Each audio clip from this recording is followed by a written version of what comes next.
The much anticipated, long awaited follow up to one and only Hollow Knight has finally arrived. Whoa. This game first came out, Hollow Knight, in 2017. And since then, there's been talk of, actually not even talk. This was originally, Silksong was going to be a DLC for Hollow Knight and then evolved into a new game. And then here we are 7 years later since they started development, and it finally dropped. They announced like 3 weeks before the game came out, hey, here's our release date, get excited. And it was so big that it broke Steam and it broke Xbox and it broke all the stores. It like literally killed the system. And Hollow Knight Silksong is out. It's $20. It's available on Windows, Switch, PlayStation, and Xbox. And in this game, it's developed by Team Cherry, which is like 4 people, by the way. 4 guys been developing this game. And they were asked about, like, was their development hell? And they were like, no, the game development was great. We just were having fun making it. And we just kept adding shit to it. And they just worked on it for 7 years. And they were like, it's ready when it's ready. Here we are now with the new Metroid Vania action platformer available. And Austin's been playing it. So I've been Austin, playing it. Tell us. What is this game about? It's about this character here called Hornet, and you're trying to get to the top of this place for reasons. Got it. Yeah. Well, I was just curious. You got a little pointy stick and you can kill things story. along the way. So like Brett was saying, like this kind of broke the gaming internet and all the stores, and that. Like I played Hollow Knight, and I didn't get super far. The way that the game is kind of laid out, where there is like this. I guess the closest thing to this kind of game would be Dark Souls, or that's the first thing that comes to my mind. Because like, there's a lot of exploration in Dark Souls, and same thing here. Even though this is like a side-scrolling game, like there's a lot of different areas, and like it's just a maze. Like there's this maze, and you don't know where you're going. There's no map, at least in this one. I don't remember in Hollow Knight. Oh, there wasn't, I don't think. And you have to get currency, and there's different types of currency in order to open up the map. And so, going back, the only reason I picked this up is because everyone was just so hyped. Like, I didn't realize like how hyped this was. Yeah. And after playing Hollow Knight, I definitely understand why it's so beloved and stuff, even though I didn't finish it. But I didn't realize, I totally forgot about this one, and didn't realize that there was so much hype, and the fact that it broke the internet, or broke all these stores, like stores no one could purchase anything in Steam, which is unbelievable to hear. So I was like, all right, I have to jump into this, see what I've been missing, see what the hype's all about. And originally I was like, man, I don't know if I'm gonna like this game. Luckily it's only $20, which is awesome to hear. So you're not like breaking the bank if you buy it, end up not liking it. And it's on Game Pass. Oh, yeah, and it's on Game Pass, which is even better. So don't break the bank at all. Don't spend any money. But it was like, it's some indie game devs. I don't mind passing them $20. Like, that's not a bad deal. So the more I jumped into it, and the more I started to understand the game, and more I began to explore, the more I began to like it. It's not like Borderlands where you just jump in there, guns blazing. It's like, all right, I know what I'm getting into. I'm having fun. Like, I'm going to stick with it. This one I had to go ahead. Sorry, I was gonna say before you get deep into it, I did want to read the little synopsis just to help you context of like the game. So in this game, you play the lethal hunter Hornet, who I did hear was cameoed in the first game. Also, she was involved in there. Oh, this isn't the same character? No, it's a different character. You played a little guy character in the first one, and this little female Hornet character. Oh, you fought her in the first one, from what I understand. But you play the lethal hunter Hornet, adventuring through a kingdom ruled by Silksong. Captured and taken to this unfamiliar world, prepare to battle mighty foes and solve ancient mysteries as you ascend on a deadly pilgrimage to the kingdom's peak. Boom. So continue. That's what I said. It's not, so elegantly. Originally it was not like, oh man, this might be a slog. I felt like Hollow Knight kind of started that same way for me too. It's like, what's the story about? What's going on? This is a weird world. You're almost like bugs, basically, and you're underground and traversing through weird things. And there's like a whole culture and spiritual like church type of thing, and at least Yeah, that's 'cause what don't kind of you- rings is one of your to me. currencies a rosary? So beads. Wait, rosary beads. Yes. Yeah, rosary beads. Yeah. But I think that's like a religious. Yeah, there's relationship like to that. religious themes in here, which is cool, and it carried through with the other one because you had like a God King. That I think that was your dad in the first one, and this is apparently your sister. Yeah, Sting is apparently your sister, which you probably find out later in the game, which I did not play all the way through. But yeah, so you really, if you were gonna join this game, like you gotta want to explore. Yeah. You're gonna want to die and get stronger, just like Dark Souls. You're gonna fight enemies, die, come back. You have like a cocoon that appears when you die, so when you have to traverse back to the area to get your stuff because that holds your rosaries or your currencies that you find. So like you don't want to lose that stuff because it's really helpful. You can find people along the way that give you a map. They give you a compass. So eventually you get to see where you're at. You're tracking your where you're going on the map. So because at first I was getting very confused. I was going back to multiple places. I'm like, I don't know what I'm doing here. I fought this guy. Like, I don't know where I'm going. I'm stuck. I'm going in a circle. This is getting boring. These are one of those games that I could easily fall off of. So finally, like, okay, I know how to get currency. I know how to farm it. I know how to get, I got the map. And I started really making some progression. And then I saw somebody on my miniature Instagram, and he had all these different techniques. He could float in the sky. 'Cause starting off, all you can do is jump and attack. I was gonna That's say, I it. mean, the controls are like literally that, right? Just a jump and attack, and then just like based on like movements and stuff. Yeah. Like, I think that I remember hearing it's like mechanically, it's. I mean, there's no like. It's not. Is there like a dodge or parry or anything like that? No, there's not. Yeah. At least I don't have that Yeah, yet. If there is, I don't think there is, which I think is what's so interesting about it. It's like such a simple game, but so Right. complicated, like so hard. Yeah.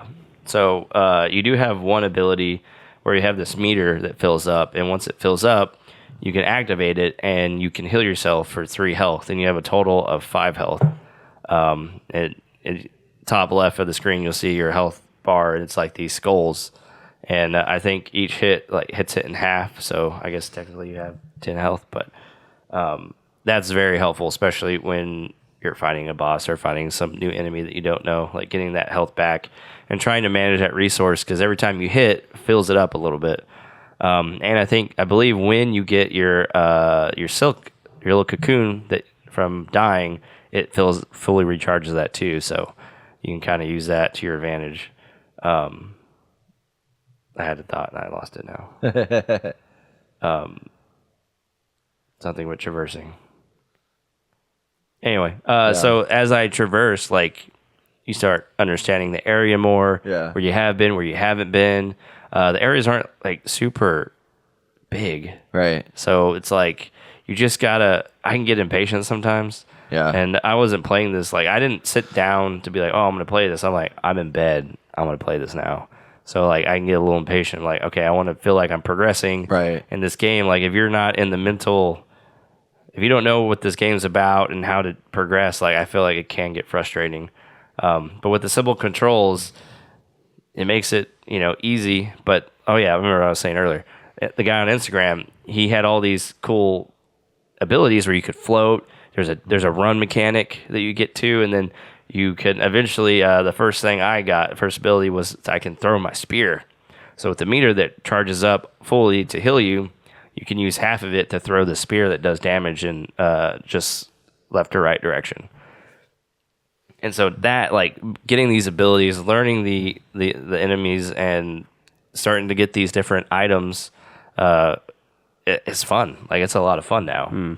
And now I'm really, like, pushing through. I'm really going, like, I'm really able to, like, I'm not scared, or I'm not, like, beat down by not progressing like I was before. Yeah. So it's been a lot of fun. Yeah. And finding, like, I think there's areas that,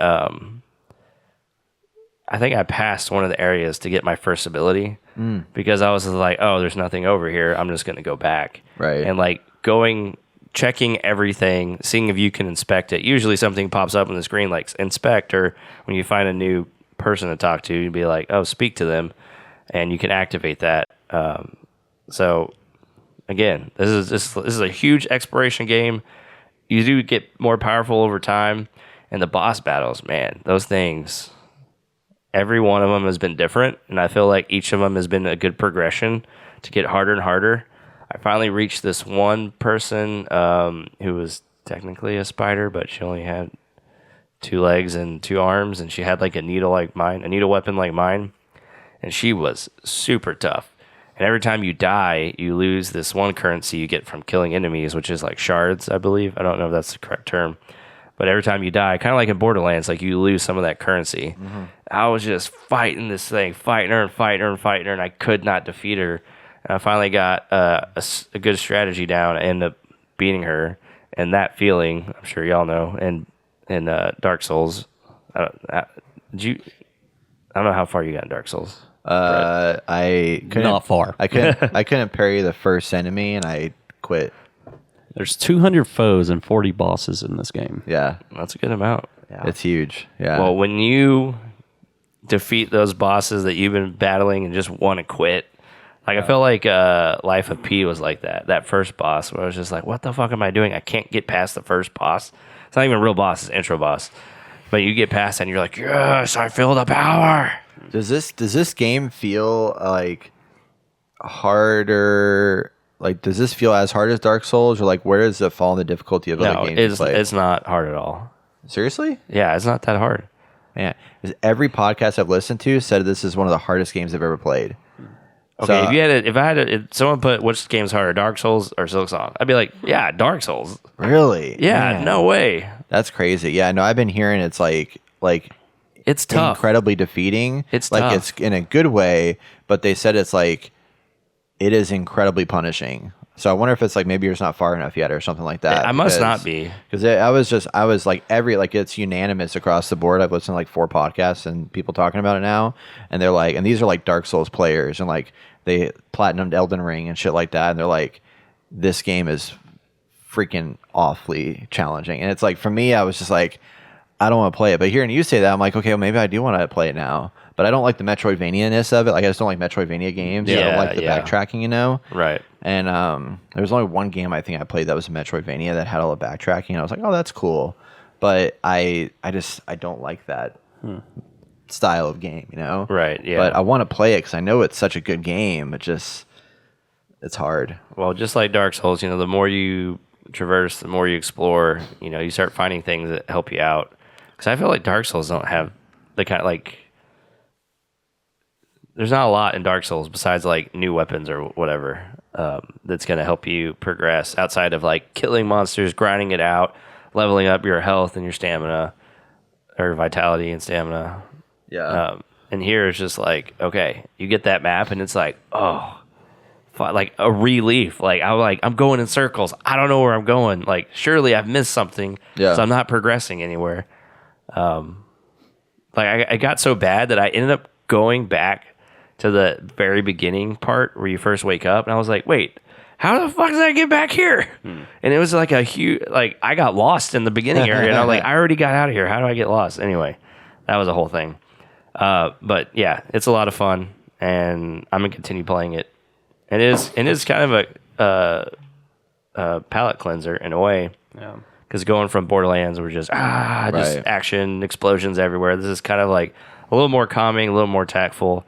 And the world, the artwork, it all looks awesome. Oh, yeah, I love the artwork. There's a story here, not really following it too much. Well, it seems like Silksong takes place after the events of Hollow Knight. Yes. The warrior Hornet is kidnapped from the Hollow Nest by a group of bugs and transported to a distant kingdom of Fairloom, where she faces her past, slowly gaining information about herself while traveling and fulfilling many minor quests known as wishes.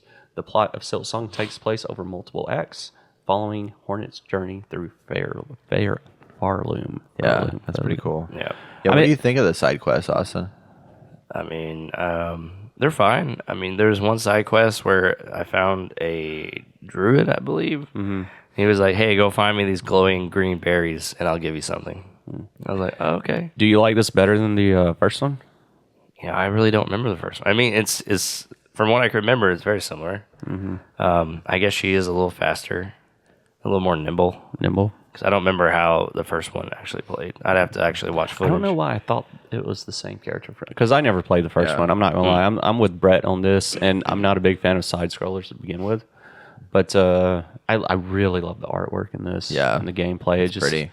Looks like a little sketched-out cartoon. And the world itself seems interesting. Like, it's an insect kingdom. Yeah. The first one dealt with a infection of some sort that fucked up people's dreams and all this other shit, which is cool. And this one just seems to be the journey for Hornet and figuring out her past. So yeah, they say so some of the things that changed from the first game is the movement for sure. She's more agile, different moves, needle-based attacks, the overhaul quest system. So the wishes have journal tracking categories like gather, wayfare, hunt, grand hunt, which I guess they didn't have as much before. 2 new currencies, the shell shards and the rosaries. Features like putting rosaries on strings to avoid losing them on death. Tool crafting and repair using shell shards. So there's a crest system that gives you modifiers that change attacks and tool slots. And silk skills unlocked via weaver sites. And then huge map and world, new bosses, new enemies, benches, a large area called Greymoor, among the biggest in Team Cherry's history. And then more colors, environmental design, orchestral soundtrack, improved animation, etc. So that's all the new stuff from like the changes from Hollow Knight 1. it's just hard to believe that this game is like it being a side scroller, and don't take any offense to this being very difficult. Do you get very overwhelmed with the enemies? You can Okay. because she's healed. Sometimes they have like there's areas where it's almost like a room, like a challenge room. Like this is a challenge room right now. Like you fall in here, you have to defeat these enemies, and sometimes you come across a new enemy and you're like, shit, I'm barely alive, and I have to do all these things. Like it can get overwhelming, but I think for the most part, when you're traversing, it's not too bad. Mm-hmm. Especially if you're like close to there's like a bench that's where you save and stuff. respawn at. So I it's think you like said a bitch. I was like, what? Bitch right here.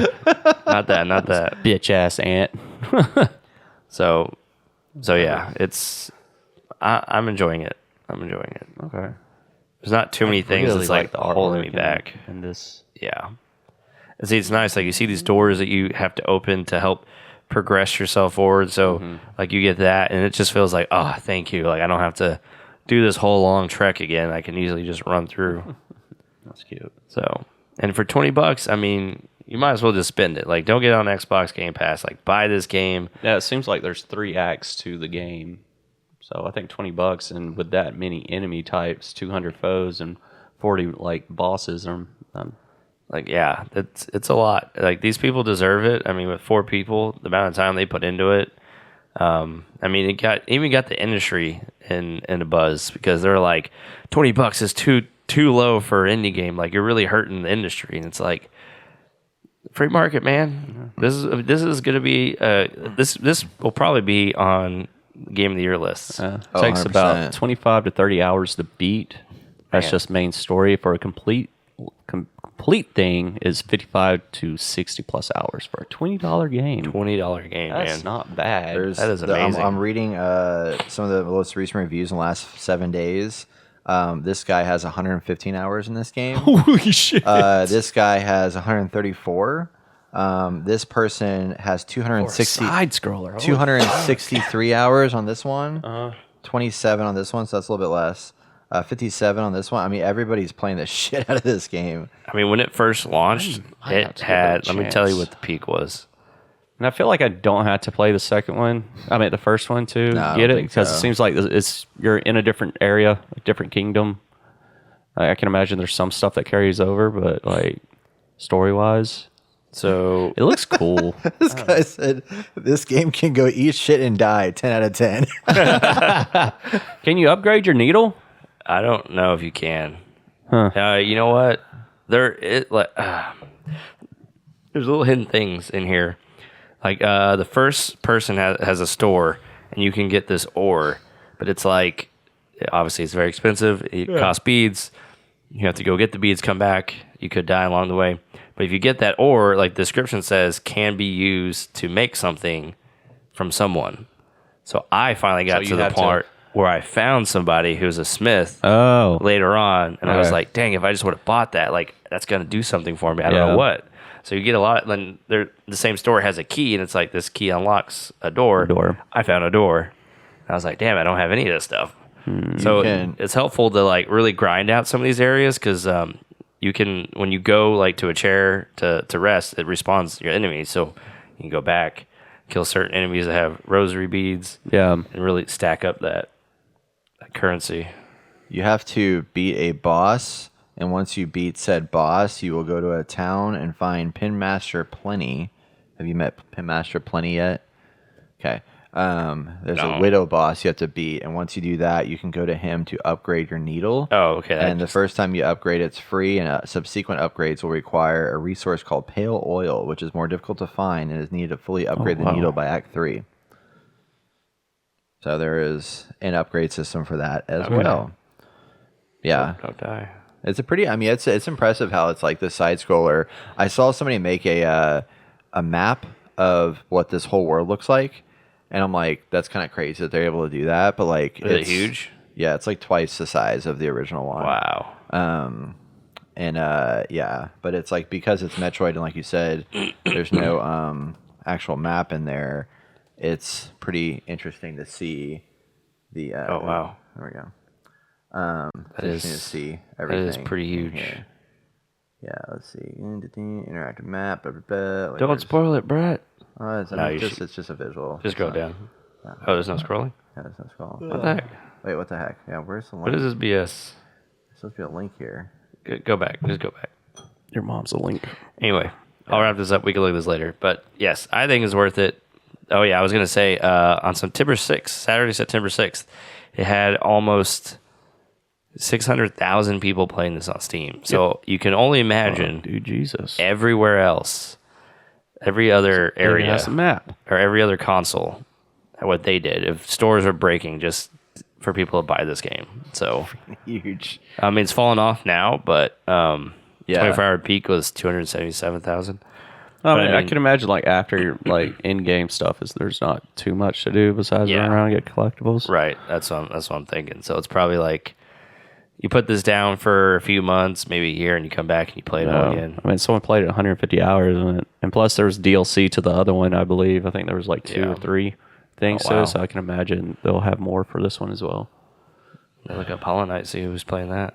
Yeah, it's I mean, it's awesome. I'm glad for them. Like, whether I like the game or not, I mean, it's this is good. It's a 4-person team that's like just dedicated to like making good games, and they killed it with the first one, and this one has been a huge success. So I love that for them. It's really cool. So on Steam right now, all-time peak last 13 days is almost 100,000 players on Hollow Knight. Wow. Players right now, 71,000 players.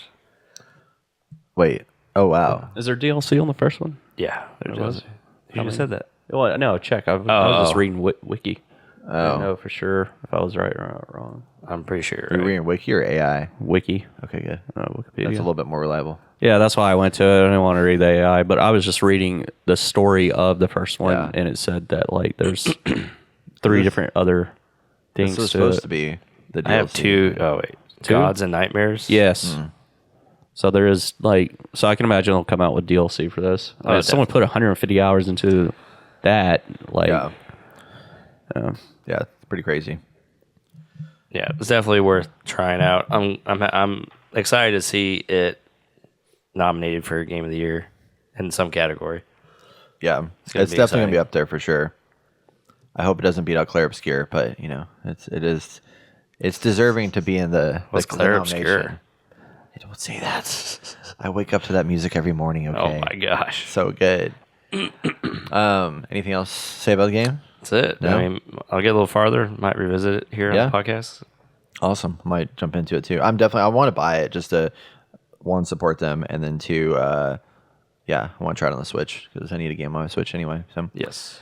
Awesome. That is Hollow Knight Silksong, everybody. It is out now for all systems, and it's doing really well. 92 on Metacritic right now, which is pretty awesome. So many people are saying this is more than just a sequel. It's seen as a level up in terms of scope and presentation.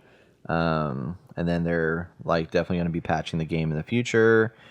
They've already actually patched it. There was I was listening to somebody talk about how there was this one boss that was so incredibly hard that he was about to stop playing the game, and Team Cherry a week later patched it and nerfed the boss a little bit because they knew it was really hard. Man. So there's gonna be more of that stuff coming. So like if you give this a month, like they'll probably like fix some of these bosses so it's a little bit easier.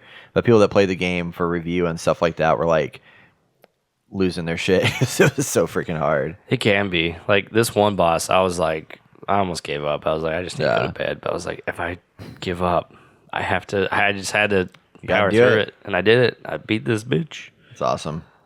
Cool. Hollow Knight Silksong, everybody. Out now. Check it out.